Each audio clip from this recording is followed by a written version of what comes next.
Bonjour chers abonnés, bienvenue de nouveau sur la chaîne. Aujourd'hui nous allons traiter la comptabilisation des immobilisations corporelles. Alors c'est vrai que c'est une question que se posent beaucoup de gens en matière de passage à la M57 et donc ce module visera donc à vous permettre de passer ce cap bien délicat. Alors allons-y gaiement et donc pour commencer cet examen sur les immobilisations dites corporelles, je voudrais d'abord passer en revue ces définitions de base. Définition de base sur le fait que il y a trois particularités. La première, c'est que à la- comment dire, à l'opposé d'une immobilisation incorporelle, l'actif corporel est physique. Donc là, c'est clair, c'est net, il est non seulement physique, mais il est identifiable. Donc on raisonne élément par élément. La deuxième particularité, et c'est un point commun par contre avec les immobilisations incorporelles, c'est que l'utilisation se fait sur plus d'un an. Euh, Vous avez une utilisation de plus d'un an, mais bien évidemment, les avantages qu'on va retirer de l'utilisation de ce bien feront que vous avez une valeur économique certaine à afficher. Alors, ok, j'avais évoqué la notion de contrôle lors de la présentation des immobilisations incorporelles, je ne vais pas y revenir là-dessus. La seule chose qui est sûre, c'est que bien évidemment, comptabiliser une immobilisation corporelle suppose aussi, et c'est un préalable, une grande fiabilité pour l'estimation du coût. Mais j'y reviendrai dans les quelques diapositives suivantes. Je vais parler de principes, je vais parler d'exceptions, donc on va le voir très rapidement. Dans mes vidéos précédentes, j'avais évoqué les différentes dépenses d'investissement par nature, par destination, les divers. Alors je vais le rappeler très brièvement, hein. Par nature, bien évidemment, vous y trouvez non seulement les immeubles, donc au sens code civil, mais aussi les meubles, donc effectivement tout ce qui est décrit dans la fameuse circulaire du 26 février 2002. Vous avez non seulement donc dans ces immeubles, pardon, dans ces meubles, donc trois cas. Premier cas, vous êtes avec un bien qui est dans la liste de la circulaire, ce sera un investissement. Si vous n'êtes pas dans la liste, mais que vous avez un bien avec une valeur de plus de 500 euros TTC, ce sera un investissement. Et si vous n'avez pas atteint cette valeur de 500 euros TTC quand vous n'êtes pas dans la liste, eh bien vous serez en présence non pas d'une dépense d'investissement, mais d'une charge. Alors, très bien, cette notion de dépense va se poser notamment pour tout ce qui a trait aux dépenses dites ultérieures, c'est-à-dire vous avez un bien avec un coût d'achat initial et sur lequel vous allez greffer un certain nombre de dépenses par la suite. Si cette dépense a pour objet d'augmenter la durée de vie, augmenter la capacité d'utilisation, diminuer le coût, amélioration de la qualité de la production, ça s'assimile un peu aux dépenses par destination que je présentais dans d'autres interventions. Eh bien, ce sont des dépenses ultérieures, de par la nouvelle phraséologie de la M57, vous avez la possibilité d'avoir une dépense d'investissement. Alors, il est clair que si vous êtes dans une dépense ultérieure immobilisable, eh bien, vous ne pourrez pas le greffer ce type de dépense sur le bien sous-jacent, il faudra une inscription distincte à l'inventaire. Et bien évidemment, qui dit inscription distincte générera un amortissement distinct. Ça, c'est la nouvelle conséquence de la mise en place de la M57. Alors, vous avez des dépenses ultérieures qui ont vocation à soit remplacer complètement le bien sous-jacent ou partiellement. Alors si c'est complètement, vous voyez qu'il faudra procéder à une sortie du bien sous-jacent pour sa valeur nette comptable. Par contre, si c'est une sortie, un remplacement partiel, il conviendra de prévoir ce qu'on appelle une dépréciation. Donc là aussi, ça sera à prévoir dans le règlement financier et budgétaire. Euh, Toute dépense qui aurait pour objet des petites réparations, de l'entretien courant, de la maintenance, des remplacements à l'identique ou une remise en état sans amélioration, donc là c'est prévu que c'est une charge. Alors, Ok, je voudrais quand même parler des problèmes d'évaluation lors de l'entrée dans le patrimoine. Vous avez quatre méthodes d'évaluation qui vont se faire concurrence, mais enfin ça tient compte de situations bien différentes. Je veux parler du coût d'acquisition, du coût de production, de la valeur vénale et de la valeur symbolique et ou forfaitaire. Alors, dans un premier temps, le coût d'acquisition. Alors, si vous faites un achat tout court, vous avez le principal, et vous le retrouvez dans le premier paragraphe, donc vous y voyez le prix d'achat, les droits de douane, les taxes non récupérables, pensez notamment la TVA, après déduction des quelques remises, rabais, d'accord. Mais vous avez, et c'est la nouveauté, alors avant on parlait de ce qu'on appelait des frais accessoires, maintenant on parle bien de dépenses, de coûts directement attribuables donc à ce bien. On y trouve les coûts de préparation du site, si vous êtes donc sur un immeuble notamment, les droits de mutation, les frais de livraison, de transport, d'installation et de montage, les honoraires de professionnels. Alors vous voyez bien, architecte, ingénieur, alors là-dedans j'exclus bien évidemment les indemnités que vous pourriez verser dans le cadre d'un concours d'architecte qui, elles, seraient traitées comme notamment des charges, hein. Les frais administratifs, les frais généraux, là aussi, ça peut bien évidemment être repris là-dedans. Si vous avez des emprunts dans le cadre de dépenses étalées dans le temps, qui seraient directement attribuables à ce type de biens, eh bien, ils peuvent être donc intégrés dans les coûts directement attribuables à ce bien.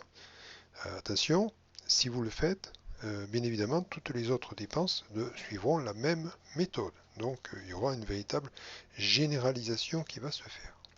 Alors, pour le coût de production, c'est un petit peu la même démarche, si ce n'est que là, vous voyez bien, on va prendre en compte les frais généraux de production fixes et variables. Donc là, il faut pouvoir les identifier. Alors, on est bien d'accord, un coût de production, ça ne prend pas un achat comme on vient de le voir avec le coût euh, précédent. Ce seront donc là, cette fois-ci, dans le cadre de la production en interne.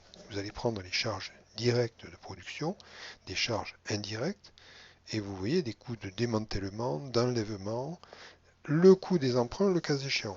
Donc là, nous ne nous situons pas comme dans la démarche précédente donc de ce qu'on appelait le coût d'acquisition, où vous achetez quelque chose. Là, c'est de la production en interne notamment. Alors, valeur vénale, c'est le cas notamment lorsque vous procédez à des opérations d'échange parcellaire, par exemple. Donc, effectivement, il va y avoir des ajustements, notamment avec le versement de soult.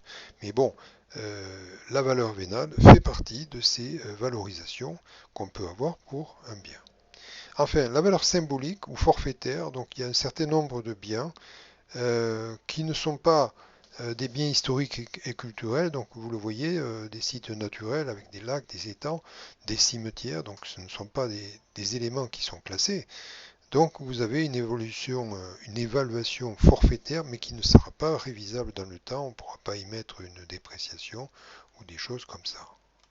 Alors très bien, la question des biens historiques et culturels est un peu la novation avec la M57. Donc j'ai dit, je vais quand même en parler et passer vraiment à un point très développé là-dessus.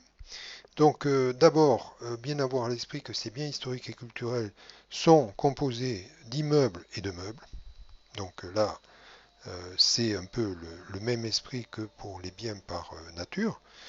Vous avez des définitions bien particulières pour chacun des deux éléments. Donc vous avez une définition pour les biens dits immobiliers. Donc vous voyez que on va avoir la liste des monuments historiques classés et inscrits. Donc il y a des véritables références qui sont données dans le cadre du Code du patrimoine. Vous avez les monuments dits naturels et les sites classés ou inscrits. Donc la liste est bien spécifique et vous les retrouvez notamment dans le cadre du Code de l'environnement. Et enfin, vous avez un certain nombre d'immeubles. Donc ce sont notamment des monuments religieux qui sont concernés par la loi de séparation des églises et de l'État. Alors ça vaut pour les immeubles, mais bien évidemment pour les meubles historiques et culturels, je vous renvoie au Code du patrimoine et à l'article 212, enfin L212.1 du Code général des propriétés des personnes publiques, le fameux CG3P, pour savoir si vous êtes ou non dans le cadre de ces biens dits historiques et culturels mobiliers. Alors, vous allez vous poser des questions, notamment pour les adjonctions. Donc adjonction, il y a quelque chose qui existe et donc vous allez rajouter quelque chose. Alors la question est, si l'adjonction est elle-même un bien culturel, donc on va suivre le régime des biens culturels. Si vous n'êtes pas un bien culturel, on va revenir, je vous renvoie au régime des dépenses dites ultérieures, tel qu'on l'a vu dans les quelques minutes il y a quelques temps. L'évaluation des biens culturels. Alors ça aussi c'est une question qui va se poser. Quid de ces évaluations? Alors vous avez plusieurs évaluations. Si vous achetez un bien, là c'est le coût d'acquisition classique que je vous ai présenté. Si vous avez reçu un bien à titre gratuit, bien là il va falloir le faire au titre d'une valorisation à titre d'expert. Si vous aviez déjà des biens, mais que vous les avez donc contrôlés, vous les utilisez, vous faites ce que vous voulez, mais vous ne les avez jamais comptabilisés. Et bien là, dans ce cas-là, vous allez faire une intégration bilancielle à l'euro symbolique. Les biens qui sont déjà comptabilisés, ils sont déjà dans votre inventaire, il y a eu une valeur, on ne revient plus dessus, même si la valeur peut sembler complètement farfelue. Alors il peut arriver qu'entre collectivités, vous passiez un certain nombre d'éléments de patrimoine. Si vous êtes obligé de verser une somme pour acquérir tel ou tel bien culturel ou historique, ce sera cette somme que vous avez versée qui servira de valorisation. S'il n'y a pas de versement de somme, ce sera, le cas échéant, les valeurs qui figureront dans l'inventaire de la collectivité qui servira de base pour la valorisation de la collectivité bénéficiaire. Alors, il est clair que si vous avez des dépenses ultérieures, donc là aussi va se poser la question dans quel type de construction vous allez tomber. Est-ce que vous êtes sur des travaux de reconstruction? Donc là, vous êtes donc sur une immobilisation qui vient en sus, mais attention, qui sera distincte. Donc on est un peu comme dans le régime des constructions ultérieures immobilisées. Si vous êtes dans des travaux de gros entretien ou de grandes révisions, eh bien vous serez sur un schéma de provision pour gros entretiens et ou si vous faites des investissements par composants, c'est vous qui allez donc proposer donc un composant distinct. Là aussi, il y aura une fiche. Enfin, si ce sont des dépenses d'entretien courant, là ce seront des dépenses de charge et donc effectivement vous aurez donc cette ventilation à opérer. Donc il est clair que vous êtes sur des appréciations, des différenciations à faire. J'espère que cette présentation assez brève aura pu vous donner des idées pour appréhender votre nouvelle M57. Je vous donne rendez-vous à très bientôt. Au revoir.